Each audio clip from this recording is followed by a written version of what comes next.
Welcome to my channel. My name is Rainer and this is Rainierbooks. 2020 has just started and I wish all of you everywhere around the world a happy new year. Stockholm today is like it has been in December, like it has been the last 2 weeks of November.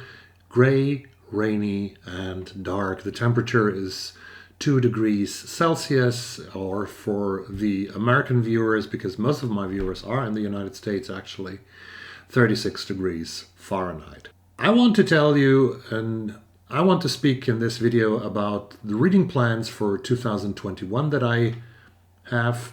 I want to talk about a little bit about the first year on Booktube for me, the first 8 months on Booktube from May 2020 when I started this channel and my experiences, and that's about it for today. So join me in learning about my reading goals for 2021. Let's get started.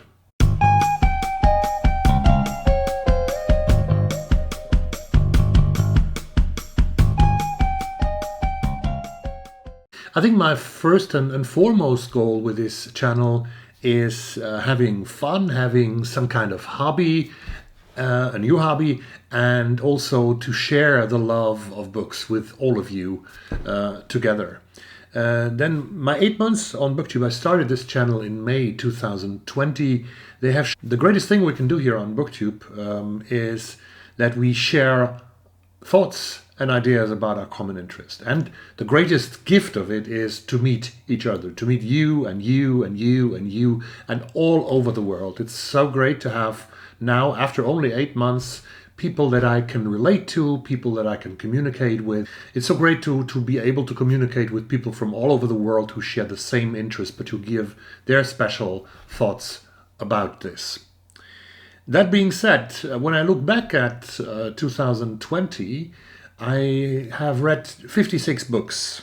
I know that is not so much as many of you others do, because I've seen your videos, I've heard your narratives about 2020, and some of you have read 70 or 80 or 95 and even 110 and 120 books, I think.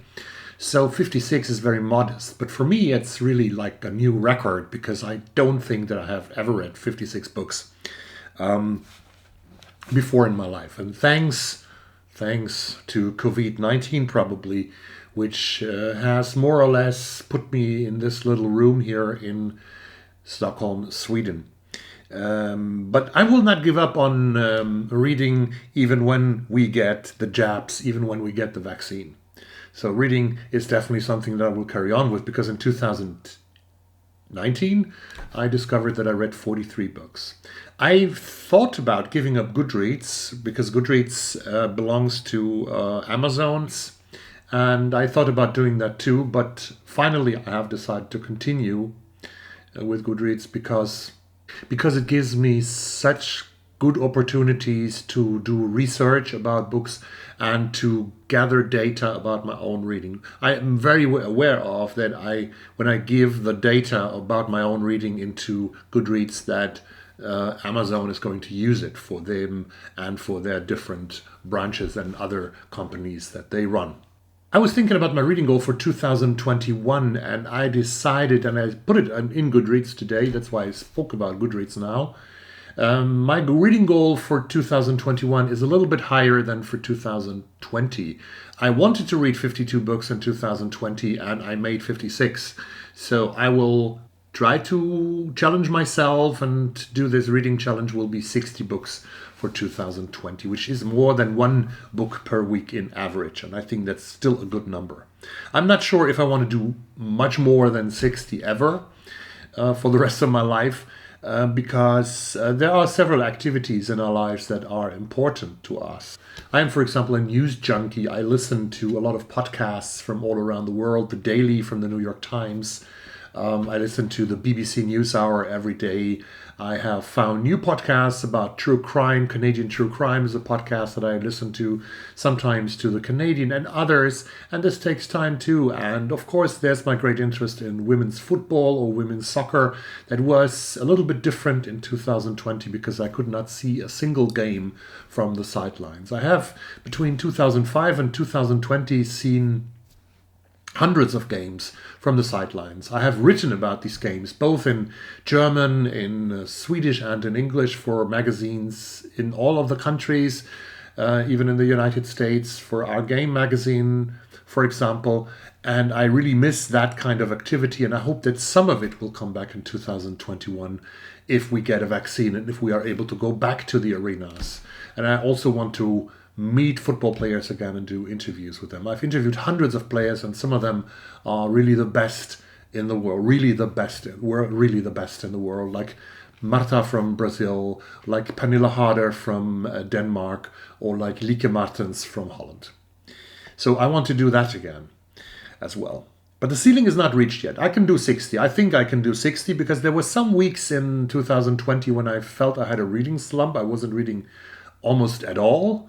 I was listening to podcasts, I was watching videos, I was taking walks outside, but I wasn't reading that much.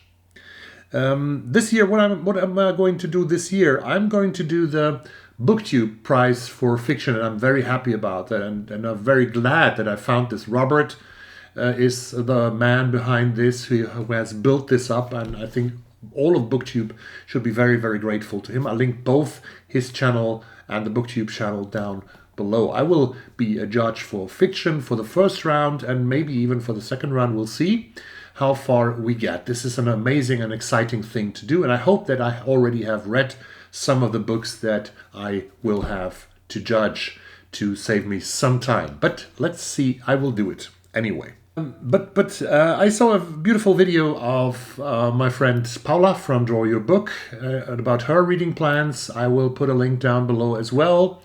Paula has said that one of her most important goals of 2021 will be to read authors from countries that we usually don't read, or usually she doesn't read books from. And that's a very good inspiration that I took to myself. I thought a lot about this. We should definitely read more literature in translation. Yesterday, I was at a new favorite channel of mine, Jyotsna's channel from India. Jyotsna's Bookscapades is the title. I link it down below.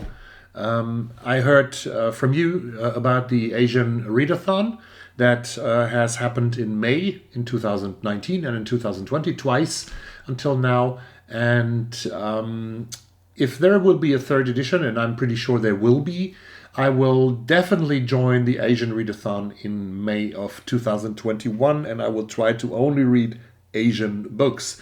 And since I have put myself up to read 60 books in 2020, I should have 5 titles for the Asian Readathon in the month of May. But Asia is so different. It's like when we say Africa, we mean one vast continent with more than 40 countries. Even Asia, I think Asia is even bigger in the land mass than Africa. If you only take the Siberia, the part of Russia, which is alone for itself, it's in Asia, and it's the largest country in the world, which is far bigger than the United States, Canada, or China. And this is only Siberia. And we also have China, and we also have India. Both countries, China and India, with more than 1 billion people living there. We have countries with a large population, like Japan, Vietnam, Indonesia, not to forget. And all these countries, of course, have a lot of writers that they have produced and that come from their heritage and their countries. And we should read more. So 48 countries in Asia, that's very difficult. And I would like to read as diverse as possible selection of books in May of 2021 in the Asian Readathon that really covers at least a wider variety of these 48 countries. So I was thinking about, of course, about China and India. But I'm also thinking of Japan and South Korea. I would love to read from Indonesia, as I said, or Vietnam, the Philippines, or Uzbekistan, Singapore, the Arab Emirates. There's so many countries. And any hints or tips that you have about authors from these countries who are translated into the English language are welcome. Please help me to build a great mail list for the Asian Readathon. But in times when we cannot travel, we can always travel by reading books. We can travel to South America, we can travel to Central America, and that's also a continent that I really would like to explore much in terms of literature. Think about countries like Bolivia or Peru, Honduras or Costa Rica, Ecuador and Venezuela. There's so much to discover about these countries, and I would also be grateful to have more inspiration about these countries. So there's a wide world out there that is waiting for being discovered by us readers in the English language. What I also want to do in 2021, I started this with Paula with our beautiful talk with Vanessa Veselka when we had read The Great Offshore Grounds, which is one of the best novels of 2020. Read it. Please read it. That's being said is another thing that I want to do. And I want to do more buddy reads. I started doing buddy reads pretty late, after a couple of months. I did them with Courtney, with Paula, and with Karen, and it was really amazing. 21.